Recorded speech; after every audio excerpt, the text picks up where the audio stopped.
지금 인용하는 문구를 혹시 들어보신 분들이 계신지 모르겠습니다. 뭐 많은 분들이 들어보셨을 수도 있는데요. 마틴 루터가 신성 로마 제국의 소환당에서 보름스라고 하는 황제 앞에서 심판을 받으면서 선언했던 신앙 고백입니다. 이렇게 거기에 다는 아니고요. 그 일부만 인용합니다. 나는 성경과 진리에만 굴복합니다. 나의 양심은 하나님의 말씀의 포로가 되었습니다. 나는 달리 할 수 없고 또한 어떠한 신념도 바꿀 수 없습니다. 제가 여기에 서 있습니다. 하나님 나를 도우소서. 결국 신념을 바꾸지 않고 그는 사형 선고를 받았어요. 그 이후 누구든 루터를 죽이더라도 더 이상 죄를 묻지 않겠다고 하는 황제의 칙령이 떨어졌습니다. 그래서 1551년에 이제 재판정에서 풀려는 났어요. 그러나 누구든지 얼마든지 암살할 수 있습니다. 그리고 그에 대해서는 죄를 묻지 않겠다 이렇게 했는데 정말 하나님께서 미리 이 루터의 친구 중에 하나의 작센 출신의 제후 한 사람이 일종의 납치극을 벌였죠. 납치극을 벌여서 일종의 루터를 숨기기 위해서 그래서 그 바르트부르크라고 하는 성에다가 데리고 가서 그 성의 제일 구석진 방에다가 방을 마련하고 이름도 융커라고 아마 제 기억으로는 아마 다른 이름으로 바꿔서 숨어 지내게 했습니다. 10개월간. 그 10개월간 마틴 루터는 다양한 여러 가지 몸도 추스리고 여러 가지 일이 있었겠지만 하나님께서 거기에서 위대한 일을 성취시켰는데 그것은 신약 성경을 독일어로 번역한 것입니다. 그 바르트부르크 성에서. 그래서 이제 종교개혁은 거기서부터 시작이 된 거죠. 실질적으로는 거기서부터 시작이 됐는데 마침 우리 저도 2014년에 그 여행 갔을 때 거기에 가봤고 기억나시는가요? 제가 직접 엉성하지만 사진 하나 찍어서 여러분들에게 기념품으로 사진 하나씩 찍어서 다 이렇게 인쇄해서 드렸었는데 그렇죠? 거기가 바로 마틴 루터가 그 책상에 앉아서 신약 성경 번역한 위대한 장소고 그 오른쪽에 보면 마귀가 공격해서 잉크병을 집어 던졌다 그런 유명한 것이지 않습니까? 근데 우리 또 박봉주 형제님 거기 다녀오셔서 이렇게 기념품도 하나 사오셨어요.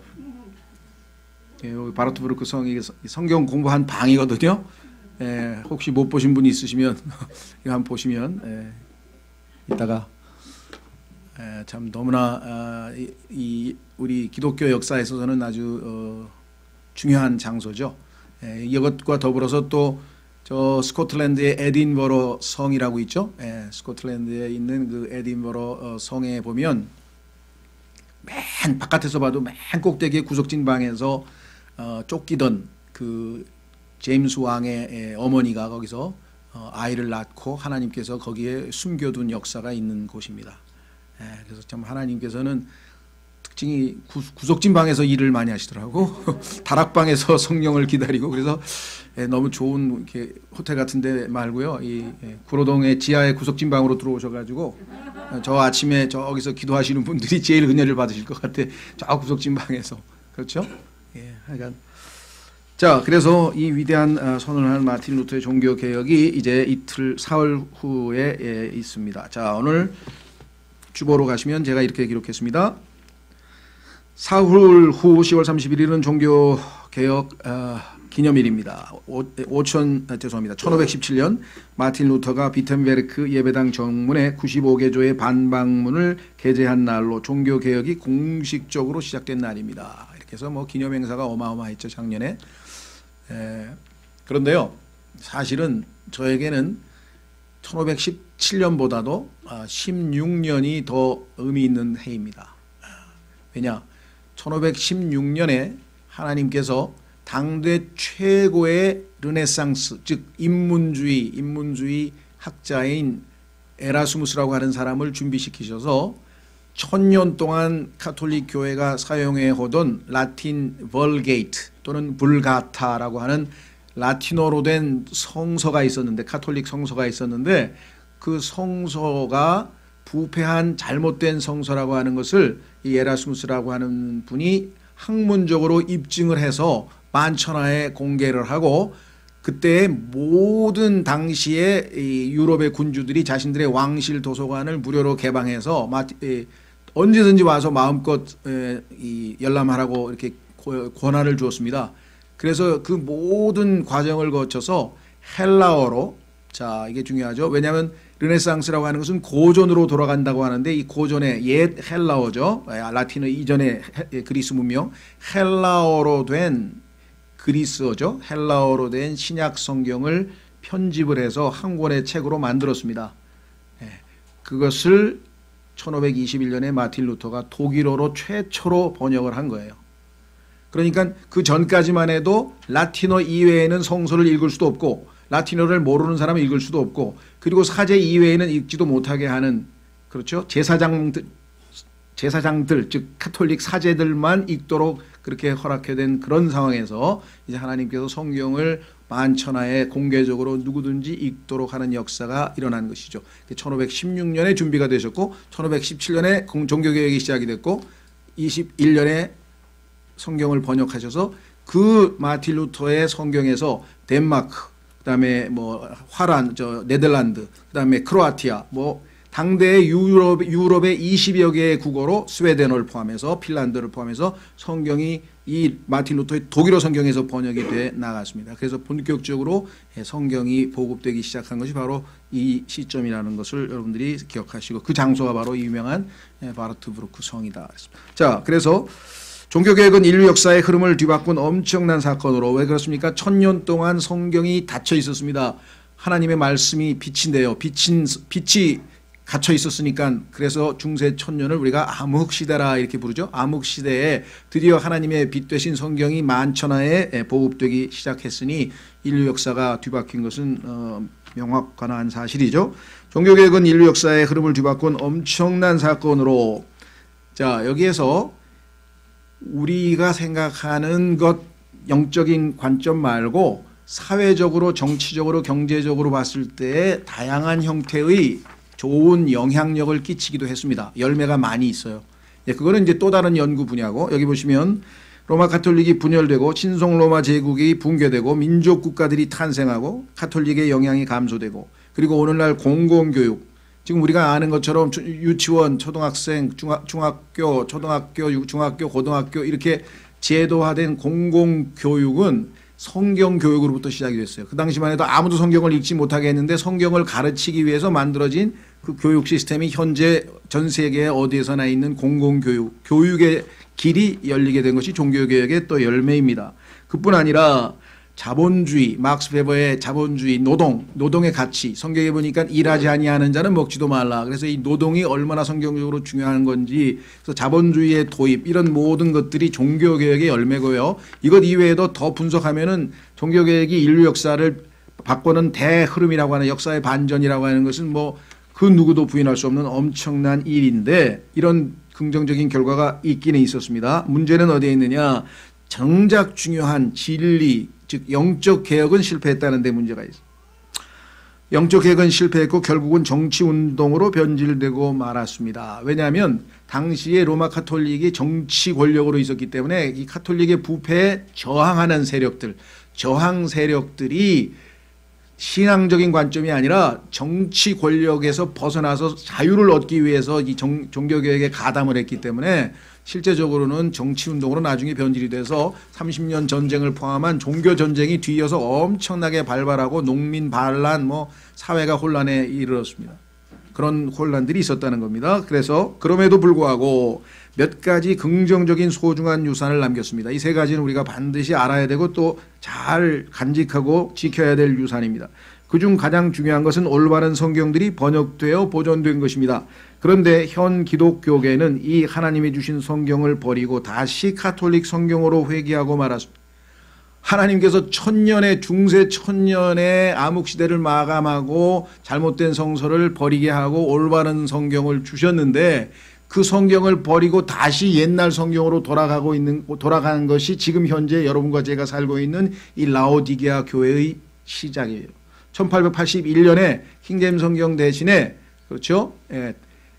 Revised Version, RV라고 하는 성서가 영국에서 나오는 순간부터 이제 다시 옛 카톨릭 성서로 되돌아간 역사의 뒷걸음질이 시작이 됐고 그 100여 년간의 열매가 오늘날 우리가 눈여겨보고 있는 이러한 배교한 기독교계의 모습이다라고 하는 것을 역사가 우리에게 가르쳐 주고 있습니다.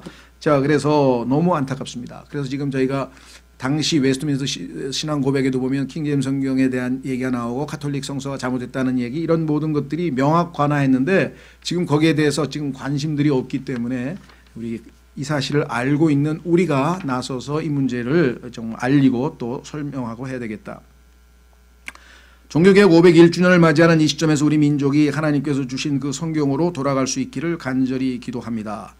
종교개혁이 남긴 좋은 유산으로 우리 모두 간직해야만 하는 것은 다음과 같습니다. 자, 세 가지를 보겠습니다. 첫 번째, 거의 모든 개신교계에서는 1번을 상당히 많이 강조를 하죠. 네. 이것이 구원론의 기초이기 때문에.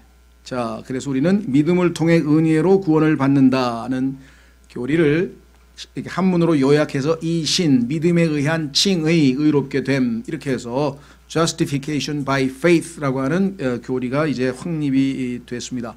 그래서 구원은 그 어떠한 율법의 행위도 가담될 수 없고 그 어떠한 선행이나 그 어떠한 노력이나 그 어떠한 종교적인 의식도 첨가될 수 없는 순수하게 예수 그리스도께서 십자가에서 이루신 그 십자가의 공로를 우리가 믿음으로 받아들이고 예수 그리스도의 보혈을 신뢰할 때에만 구원이 이루어진다. 믿음으로 은혜로 구원받는다고 하는 에베소서 2장 8절에 나와 있는 그 위대한 말씀들을 우리가 이미 잘 알고 있습니다. 그렇죠? 아마 여기 계신 분들에게는 이것을 또 이야기한다는 것이 무의미할 정도로, 지루할 정도로 이미 확고하게 이 문제에 대해서는 여러분들의 그간의 신앙생활의 경력이나 그간의 그 역사를 볼 때 분명하기 때문에 더 길게 반복을 하지는 않습니다만은, 중요한 것은 구원은 은혜로 믿음으로 받았지만 그 구원을 은혜로 믿음으로 지킨다. 그러니까 끝까지 우리가 구원을 잃어버리지 않는 것은 믿음과 은혜로 가능한 것이지 행위로 그것을 지켜낼 수 없다. 이것이 성경적 가르침이고 그렇게 가르치기 위해서 갈라디아서라고 하는 책을 하나님께서 주셨다고 했습니다. 믿음으로만 구원받는다. 로마서. 믿음으로만 구원이 유지된다. 갈라디아서. 그런데 갈라디아 사람들은 행위로 율법을 지킴으로 우리 스스로 노력해서 구원을 잘 간직해야 된다. 잃어버려서는 안 된다라고 하는 잘못된 가르침을 가르쳤고 그것을 바로잡기 위해서 하나님께서 우리에게 주신 책이 갈라디아서입니다. 그러니까 우리 주변에도 오늘날 많이 있습니다. 우리 주변에서도 그런 질문을 계속합니다. 문제는 그러한 가르침을 뒷받침하는 것처럼 보이는 성경의 여러 구절들이 많아요.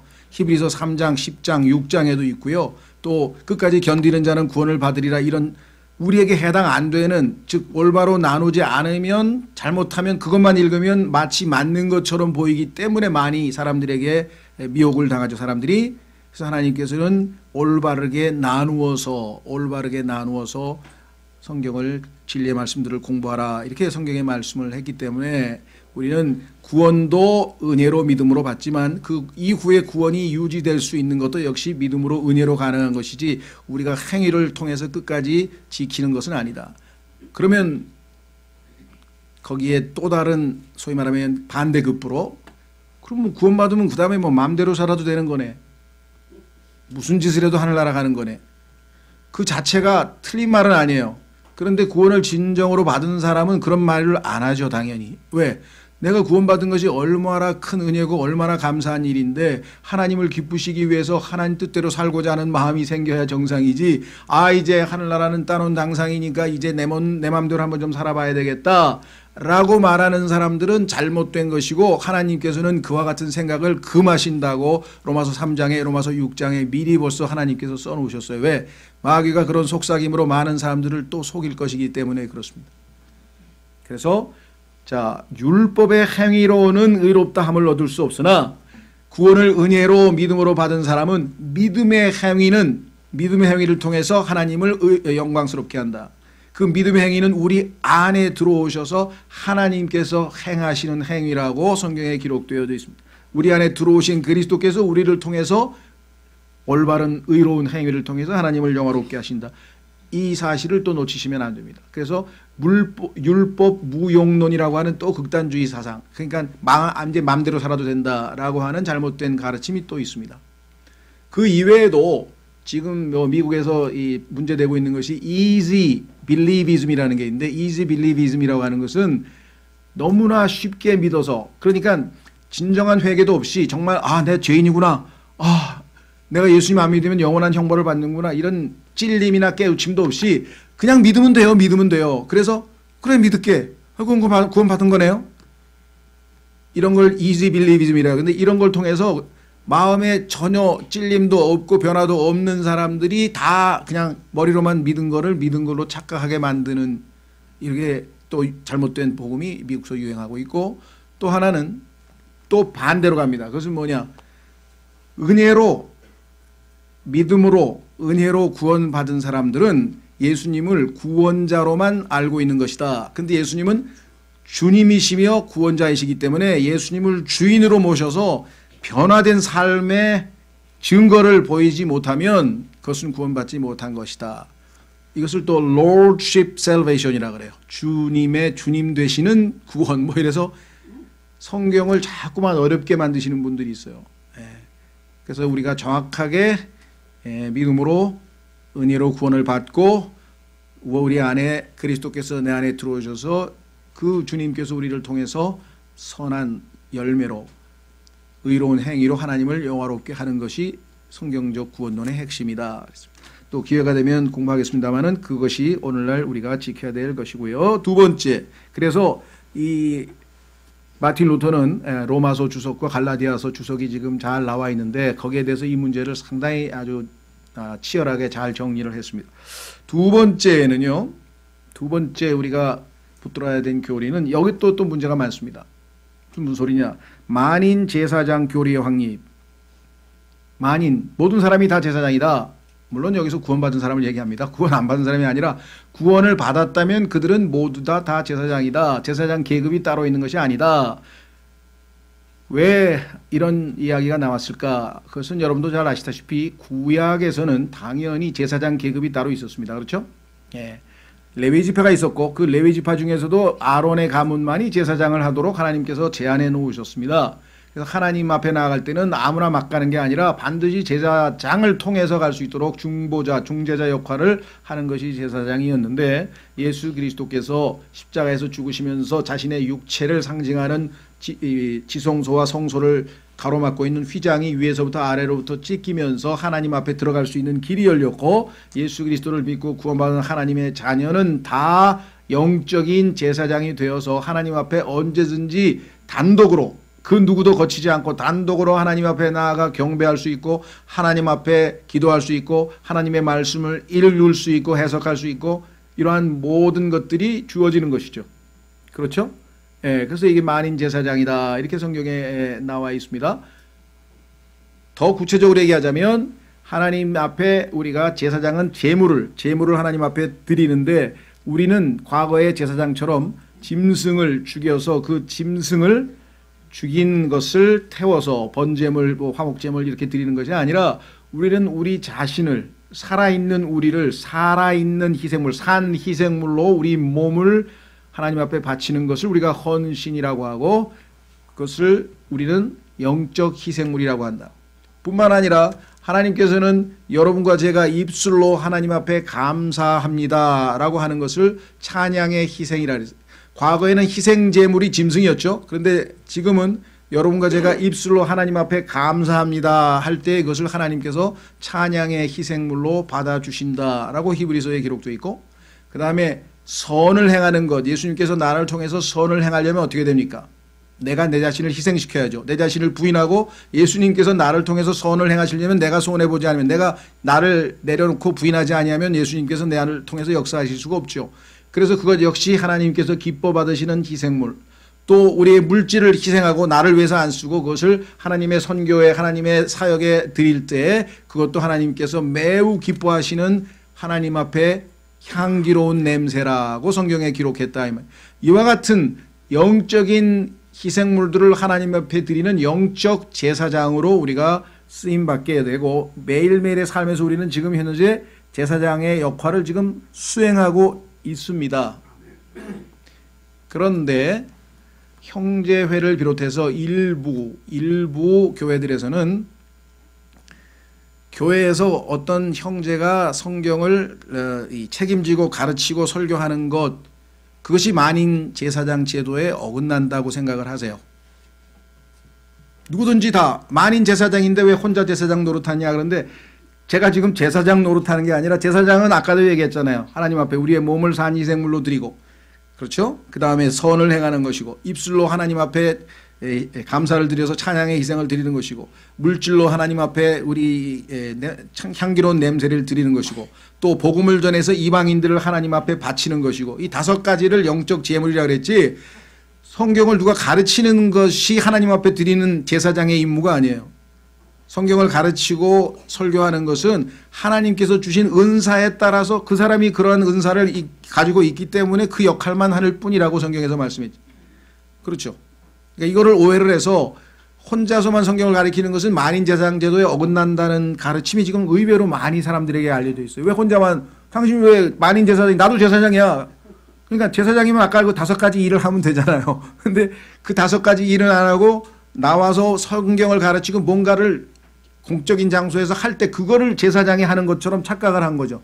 이거는 하나님께서 그 은사를 준 사람이 그 역할을 하는 거고, 또 나는 나에게 주신 뭐 다른 은사들을 해서 교회를 합력해서 잘 세워서 튼튼하게 세워나가는 것이, 그것이 하나님께서 하시는 일인데, 그걸 오해하고 계신 분들이 더러 계신다. 이것을 좀 다시 한번 강조드리고 싶습니다. 그래서 이 만인 제사장의 교리는 왜 문제가 됐느냐. 원래는 개신교는 아니고요. 로마 가톨릭 교회에서 구약의 제사장 제도를 그대로 수용해서 사제 계급을 따로 만들고 평신도 계급을 따로 만들었어요. 그래서 이 사제만 성경을 읽을 수 있고, 사제만 기도할 수 있고, 사제만 하나님 앞에 나아갈 수 있고, 평신도들은 단독으로 하나님 앞에 나아갈 수 없는 구약과 같은 제도를 유지했기 때문에 그와 같은 것을 하나님께서 성경에 니골라파라고 지적을 하시고, 그죠? 니콜라오는 평신도를 지배한다 이런 말이죠. 제사장 특정 계급이 평신도를 지배하는, 뭐 교역자 따로 있고, 그 다음에 평신도 따로 있고, 이런 것들이 성경적인 제도가 아니라는 건데, 그것이 가장 극렬하게 아주 대두됐던 것은 로마 가톨릭이죠. 왜냐하면 제사장만 성경을 읽을 수 있고 성도들은 읽을 수도 없어. 왜? 라틴어도 몰라. 알 수도 없어요. 그렇죠. 그리고 금서도 있어. 라틴어를 아는 사람에게도 금서로 돼 있고, 성경은 안에다가 열쇠로 잠궈놨기 때문에 아무나 꺼내서 보는 게 아니라 사제만 딱 꺼내서 볼 수 있게 돼 있잖아요.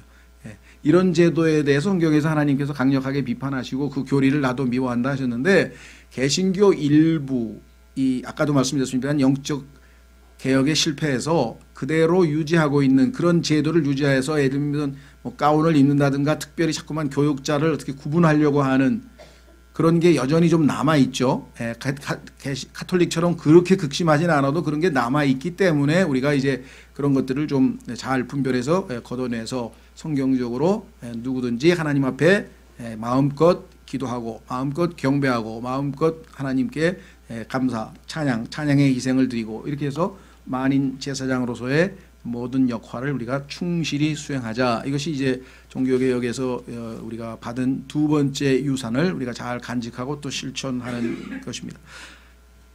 이 2가지에 대해서도 지금 저희가 성경에서 나와 있는 것처럼 이렇게 정확하게 성경적인 근거로 알고 있는 분들도 사실은 별로 없어요. 그냥 막연하게 2가지, 뭐 이신칭의, 믿음으로 의롭게 된다, 만인 제사장, 그래서 가톨릭 사제 제도가 잘못됐다, 그냥 이렇게 2가지만 그냥 가볍게 알고 있는 분들이 거의 대부분입니다. 그러니까 성경적으로 보자면 우리가 이와 같이 정확하게 분류할 수 있고, 3번째 나와 있는 이것은 아예 언급이 없어요. 사실은 이게 더 중요하죠. 왜? 성경에 근거해서 1번, 2번이라고 하는 올바른 교리가 확립이 된 건데, 성경 자체가 잘못되어 있는 문제에 대해서는 거의 언급을 안 한다. 자, 이게 지금 아마 어젠가 이틀 전에 이 국민일보에 나온 건데요. 고신대 신학과 교수가 쓴 칼럼입니다. 거기에 보면 이렇게 나와 있어요. 종교개혁을 기념하는 달 10월에 루터가 강조한 5대 원리를 되돌아보자. 그가 강조한 오직 성경, 오직 은혜, 오직 그리스도, 오직 믿음, 오직 하나님께만 영광. 이 교리는 오늘날에도 여전히 유효하다. 종교개혁이 500년이 지난 지금 개신교는 5대 원리로부터 너무나 멀리 떨어져 개신교회가 개혁의 대상이 되어 있다. 루터가 먼저 자신을 개혁했듯이 한국 교회도 자신을 먼저 개혁하고 교회를 세워가는 사람이 필요하다. 이런 칼럼이 셀 수도 없이 많이 나옵니다, 지금. 그리고 다 맞는 말을 했어요. 핵심은 뭐냐? 성경을, 올바른 성경을 써야 된다는 것이에요.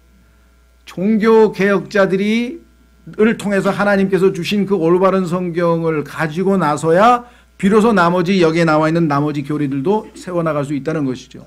그러니까 이분들이 지금 여기 오직 성경이라고 했을 때 이 성경은 지금 현재 이 칼럼을 쓰신 분이 사용하고 있는 그 성경이 아니라 이 말이에요. 그것은 중세 1000년 동안 잘못된 라틴어 불가타 벌게이트 성경이고, 루터가 지금 얘기하고 칼빈이 얘기한 성경은 에라스무스를 통해서 하나님께서 바로잡은 그 올바른 성경에서 번역된 지금 현재 우리가 들고 있는 킹제임스 성경이라는 것이죠. 루터도 칼빈도 웨슬리도 스펄전도 다 썼어요. 그랬더니 그 박옥수라는 양반이 또 아주 얼마나 웃기는지 16세기에는 루터, 17세기에는 웨슬리, 18세기에는 뭐 스펄전, 19세기에는 무디를 통해서 하나님께서 성경으로 돌아가자라고 하는 운동을 펼쳤습니다. 이제 20세기에서는 저를 통해서 한국에서 성경을, 근데 그 성경이 어떤 성경이냐 이 말. 그분들이 어떤 성경을 썼는지도 모르는지 하여간 그렇게 정말 이거 자아자찬이라고 해야 되나, 하여간 자아도취도 정말 심하다 싶었는데요. 어쨌거나 중요한 거는 우리가 하나님께서 종교개혁자를 통해서 성경을 주셨다라는 사실을, 세 번째, 그 성경을 잘 지키고 유지한 사람들과 성경을 버리고 1881년부터 중세 1000년의 성경이 새로 다른 이름으로 번역된 것으로 돌아가 버린 사람들, 그게 지금 오늘날 영어로는 160개, 우리나라도 20, 30개의 성서들이 나와 있는데 이게 다 뿌리는 뭐예요? 똑같이 라틴어 성경하고 똑같은 원문에서 나온 성경입니다. 다 빠져 있어요. 없음 해서 약 6만 군데가 틀리고 빠지고 틀리고 빠지고. 아까도 얘기했잖아요. 성경을 보존하시겠다는 그 성경 구절마저도 뜯어 고친 성서들이 지금 현재 개신교 종교개혁의 후손을 자처하고 자긍심을 가지고 있는 분들이 쓰고 있는 성서라는 거죠. 너무나 우리가 볼 때는 납득이 안 가지만 이 사실을 잘 모르고 있습니다, 사실은. 그리고 또 우리가 좀 안다고 이렇게 죄송합니다 깝죽대면서 막 또 쓸데없이 그냥 막 그렇게 우월감에 젖어서 하는 바람에 마음 문이 지금 다 닫혀 있어요. 우리의 잘못된 처신 때문에. 과거에 뭐 꼭 우리가 직접 하진 않았더라도 이 전체에서 그런 좋은 간증을 보이질 못한 것이 또한 사실입니다. 그래서 지금은 우리가 정확한 사실을 알리되 사랑을 진리를 사랑으로 말하는 말씀처럼 알리기는 알리되 우리가 정말 겸손하게 인내심을 가지고 알려드려야지 우월감을 가지고 막 지적하듯이 이렇게 해서는 안 되겠다는 것이죠. 자, 세 번째, 올바른 성경의 번역과 보급. 아까 말씀드린 것처럼 하나님께서는 모든 보급을 위해서 이미 원문을 에라스무스를 통해서 편집을 해서 하나의 완전한 헬라어 성경을 만들어줬는데요. 그게 평생 걸린 작업입니다. 왜? 필사본이라고 하는 것은 인쇄술이 나오기 전까지는 다 손으로 일일이 베껴 썼잖아요. 원본을 보고 베껴 썼는데 이제 뭐 이 좀 부잣집 사람들은 양피지에다가 고급 가죽에다가 써서 만든 성경을 읽고, 일반 사람들은 파피루스라고 하는 이집트에서 나오는 종이에다 만들어서 이렇게 했는데 그게 다 조각조각. 예를 들면 바티칸 궁궐에는 뭐 사복음서만 있고, 그다음에 뭐 영국의 뭐 무슨 궁궐에는 바울 서신의 일부가 있고, 또 어디에는 뭐 계시록만 있고, 그럼 유럽의 여러 지역에 이 쪼가리들이 다 있는 거를 다 수집해서 오늘날로 치면은 뭐 컴퓨터로 작업해가지고 막 빅데이터로 딱 하면 그냥 순식간에 될 거지만, 그거는 다 일일이 손으로 들여다보고 확인해서 이렇게 해가지고 짝을 딱 맞춰서 하나의 신약 성경을 완성하는데 평생이 걸린 거예요. 얼마나 많은 시간이 걸렸겠어요. 그걸 다 맞춰서 하나를, 여기에서는 사복음서 이렇게 해서 보존된 것들만 쫙 모아놔가지고. 그래서 그 모은 필사본이 약 5,400개가 넘습니다. 한 5,500개 중에서 50개만 변개되어 있어요. 5,450개는 보존되어 있어요.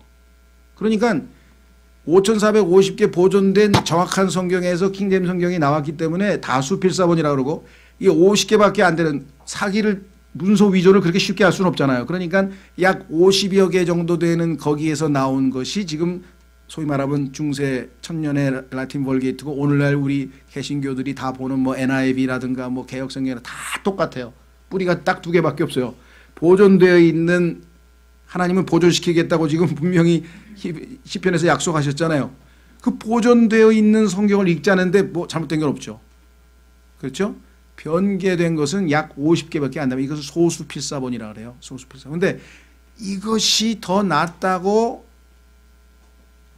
소위 말하는 이 예수의 학자들을 동원해서 캠브리지, 옥스퍼드 뭐 하여간 온갖 유럽의 유명한 대학들에 다 침투해서 자꾸만 이론을 만들어내 가지고 나중에 마치 이것이 더 나은 필사본인 것처럼 사람들을 각인시켜 놓고 여기서 성경을 새로 번역하겠다 해서 1881년에 나온 게 Revised Version이에요. 킹제임스 성경을 개혁했다 이제 개정했다 이제 개혁 성경에 우리가 지금 개혁 성경 들고 있듯이. 근데 알고 보니까 중세 천년에 그 성경으로 다시 돌아갔어. 그 똑같은 성경을 만들어 놨어. 예. 그렇죠? 예. 그래서 지금 독일 같은 경우도요. 지금 어떤 일이 벌어졌냐면요. 마틴 루터가 그렇게 성경을 번역해 가지고 했는데 점점 이들이 카톨릭의 반동 종교 개혁 들어보셨나요? 종교 개혁을 무너뜨리기 위해서 카톨릭에서 정신 차리자 우리 해서 똘똘 뭉쳐 가지고 종교 개혁을 무너뜨리기 위한 단체를 만들었는데 그 조직이 반동 종교 개혁이라 그래요. 카운터 레볼루션 해가지고 반동 리포메이션, 카운터 리포메이션이라 해서 반동 종교 개혁을 주관한 게 예수회입니다. 스페인의 이그나시오 로열라라고 하는 사람이 군대 조직을 만들어서 아주 왜 성경을 이제 누구나 다 읽게 됐어요. 다 읽어보니까 카톨릭에서 그동안 얘기했던 게 다 엉터리라는 게 다 만천하에 드러났어요. 그래서 이걸 어떻게든지 저지하고 세력을 다시 반전하기 위해서는 아주 군대처럼 잘 훈련된 학자, 학문 뭐 이런 것들을 총동원해서 반동 종교 개혁이라고 하는 것을 일으켰고 그 결과 지금 어떻게 됐습니까? 독일에 가면 마틴 루터 종교 개혁 성경이 다 없어져 버렸어요. 루터 교회는 카톨릭으로 회귀를 했습니다. 지금 에큐메니칼 왜 원래 한 우리에 있던 교회인데 프로테스탄트니까 반항이잖아. 반항을 하고 나간 사람들이 개신교도들인데 지금 다시 본래 우리 안으로 되돌아오고 있다. 이게 소위 말하면 에큐메니칼 운동이고 이것을 지금 로마 교황청에서 주관하고 있고 거기에 적극적으로 반응하고 있는 사람들이 우리나라에도 있고 WCC 사람들이 전부 다 그렇게 지금 움직이고 있는 거거든요. 성경 그래서 독일에 가면 다시 원래 카톨릭으로 회귀했습니다. 영국 개혁교회도 지금 다 성공해도 카톨릭으로 다시 다 회귀를 하고 있는 중에 그나마 여러분들 혹시 읽으셨는지 모르겠는데 저희 교회에서 낸 중에 두 바벨론이라는 책이 있습니다.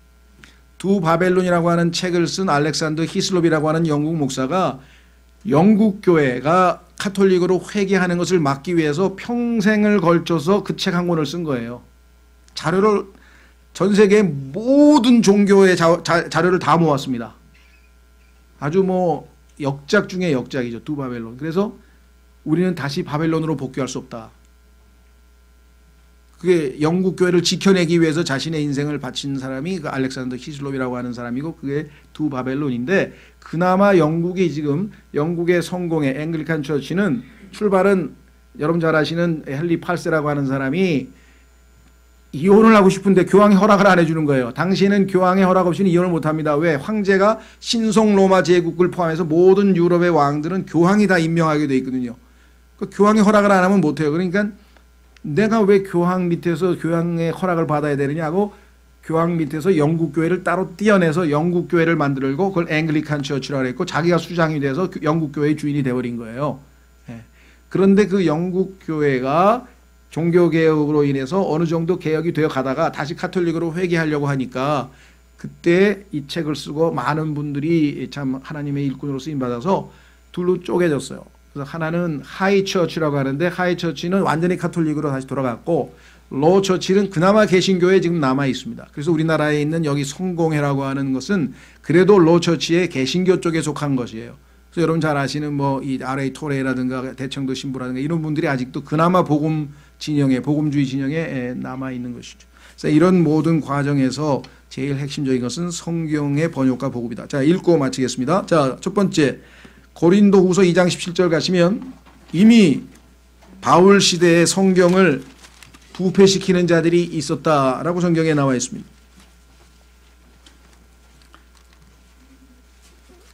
하나님의 말씀에 마치 가루 소말에 누룩을 넣듯이 몰래 부패시키기 위해서 여러 가지 일이 있었는데 바울은 그들에 대한 경고를 발했습니다. 고린도후서 2장 17절, 고린도후서 2장 17절. 우리는 하나님의 말씀을 부패시키는 많은 사람들 같지 아니하고 오직 진실함에서 난 자같이 하나님에게서 난 자같이 하나님의 눈앞에서 그리스도 안에서 말하노라. 자, 여기서 부패, 하나님의 말씀을 부패시키는 자가 있었죠.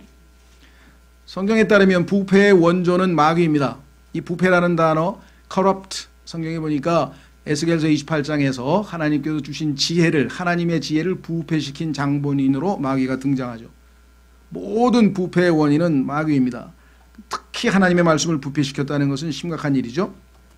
그러나 하나님께서는 약속을 지키셨죠. 거기 2번 보면 시편 12편 6, 7절 우리가 오늘 본문 읽었는데 하나님은 영원히 보존하시겠다는 약속을 지키셨습니다. 부패했는데 몇 퍼센트 부패시켰습니까? 5,450개 중에서 50개도 채 부패시키지 못했어요. 하나님은 그대로 보존 다 해놨어요. 사람들이 그 부패된 것을 끄집어내가지고 그걸 해서 이렇게 문제를 일으켰지, 하나님께서 우리 보고 5,450개 중에서 50개를 찾으라고 우리에게 요구하신 게 아니라니까요. 정반대라니까요. 네. 자, 하나님께서 그리고 이 말씀들을 전 세계에 전파하도록 하셨습니다. 시편 68편 11절. 시편 68편 11절.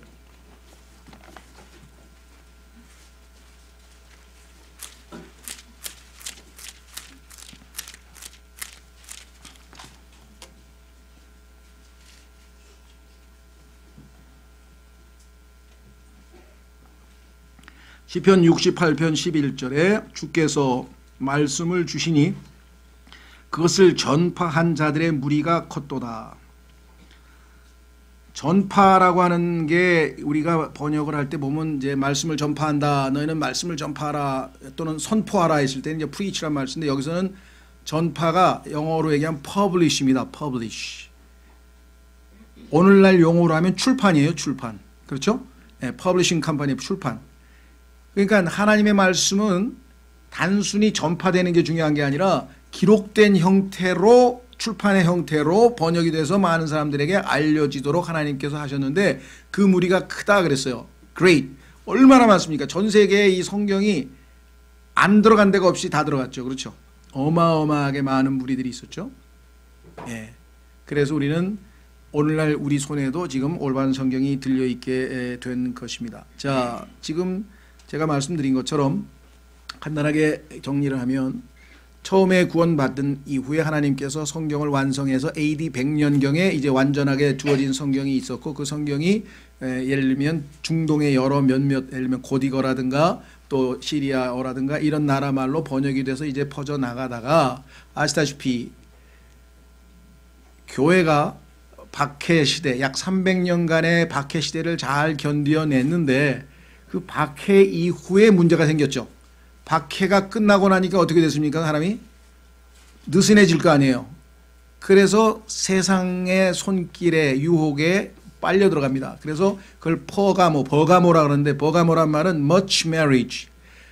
예수님이 신랑이고 교회는 신부인데 신부가 예수님을 놔두고 다른 신랑들을 자꾸 찾으러 다니는 거예요. 그게 정치 권력이고 그 다음에 그게 경제 권력이고 그래서 이런 것들로 인해서 성경에 보니까 하나님께서 허락하신 것이 뭐냐면 아까 얘기했던 중세의 라틴 벌게이트 성경인데 그게 무슨 소리냐. 이 성서는 아까도 얘기했지만 배교한 성서라 그랬잖아요. 정확하게 부패한 성서. 그 배교한 성서라는 헬라어 단어와 마태복음 19장에서 예수님께서 어떤 사람이 이혼을 하려면 자기 아내에게 이혼 증서를 써줘서 그 여자를 보호하라. 그 여자가 아무 데도 가면 이제 인권이 침해당하니까 법적으로 이혼을 당한 이혼 증서를 주면 그걸 가지고 그 여자는 또 정확하게 또 인간으로서 어떤 권리 있게 살 수 있죠. 결혼을 하든 어떤.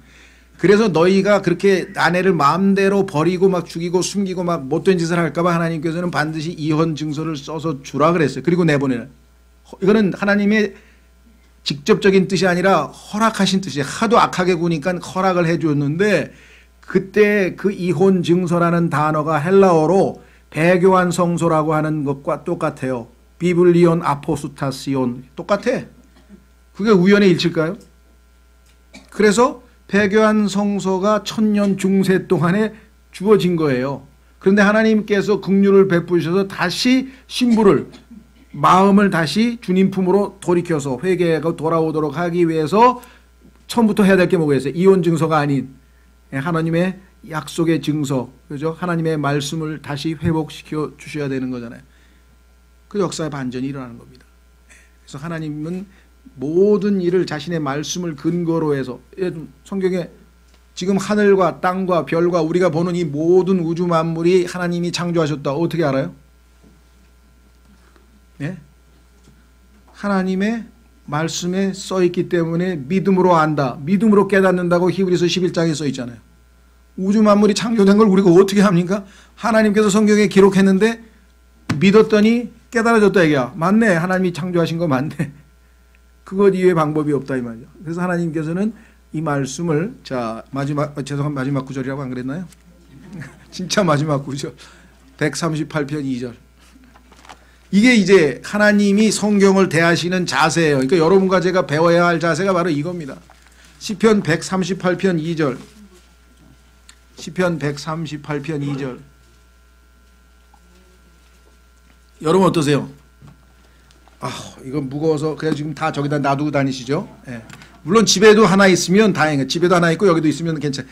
만약에 집에 가서 어차피 안 보는 건데 하고 여기다 갖다 모셔놓으면은 그래도 모셔놨으니까 괜찮긴 한 모양이지만 하나님께서 성경을 얼마나 존귀히 여기는지를 여러분이 아신다면 이 성경을 함부로 못 대하는 거예요. 보세요 뭐라고 그랬나. 시편 138편 2절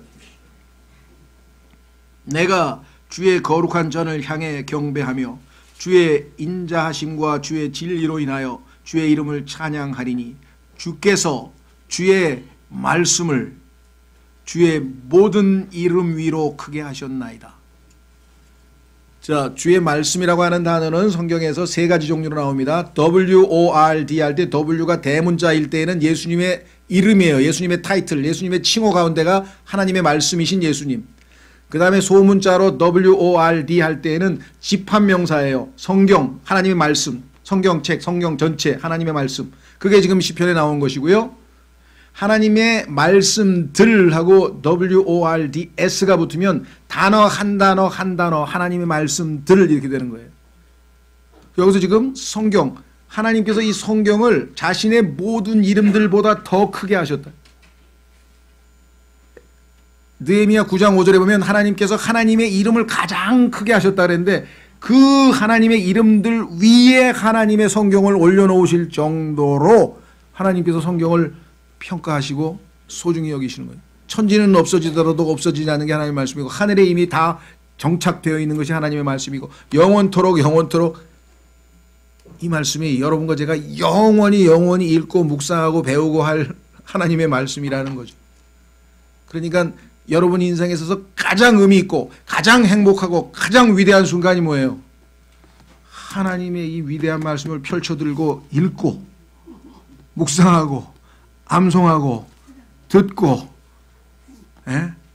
뭐 쓰고 하여간 이 성경과 관련지어서 여러분이 무슨 일을 하는 것 보급하고 알리고 사서 주고 막 이게 하나님 보시기에는 가장 위대한 일이에요. 이 지상에서. 이거 하나 더 읽어야 되는데 사도행전 12장 4절 여기까지만 절제하겠습니다. 사도행전 12장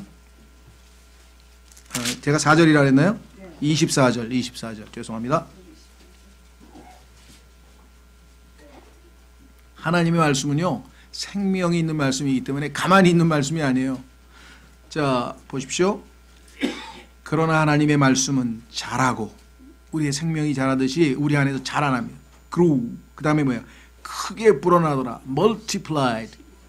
하나님의 말씀은, 그래서 하나님의 말씀 사역은 다른 게 아니에요. 이 하나님의 말씀이 우리 안에서 자라고 더 성장하고 우리는 주님을 닮아가고 전파되고 알려지고 구원의 역사가 일어나고 전부 다 뭐예요? 하나님의 말씀이 하시는 일이잖아요. 비가 오늘 내렸죠? 비가 와서 그냥 안 돌아간다고 하늘로 수증기로. 왜? 적시죠? 땅을 적시죠? 곡식에게 물이 수분이 공급되죠? 영양분이 공급되죠? 그러면 곡식이 익죠? 그 곡식으로 빵을 만들어서 먹죠? 그래서 사람들이 빵을 먹듯이 하나님의 말씀도 그와 같은 과정을 거쳐서 우리에게 그와 같은 유익을 주고 돌아오지, 결코 헛되이 그냥 돌아오지는 않는다고 이사야서 55장에 써놓으셨어요. 그래도 읽을 때 머릿속에 남는 게 하나도 없는 것 같아요. 그거는 여러분 생각이고요. 무의식적으로든 뭔든 하나님의 말씀이 여러분 안에 들어가면 뭔가 무슨 일이 벌어져요. 그렇죠? 예, 그래서 정말 이 종교개혁 주간을 맞아서 우리는 종교개혁자들이 우리에게 남겨준 이 성경을 우리 손에 들고 있다는 것, 들고만 있으면 안 되지만 그래도 들고 있다는 것만 해도 엄청난 복이라는 것. 예, 이 시간에 우리 하나님께 감사하고 주님 이 성경을 우리가 잘 출판만 하고 알리고 또 전달하고 이를 통해 이 땅에도 종교개혁의 후손들이 이 축복을 누릴 수 있도록 다 같이 잠깐 기도하겠습니다.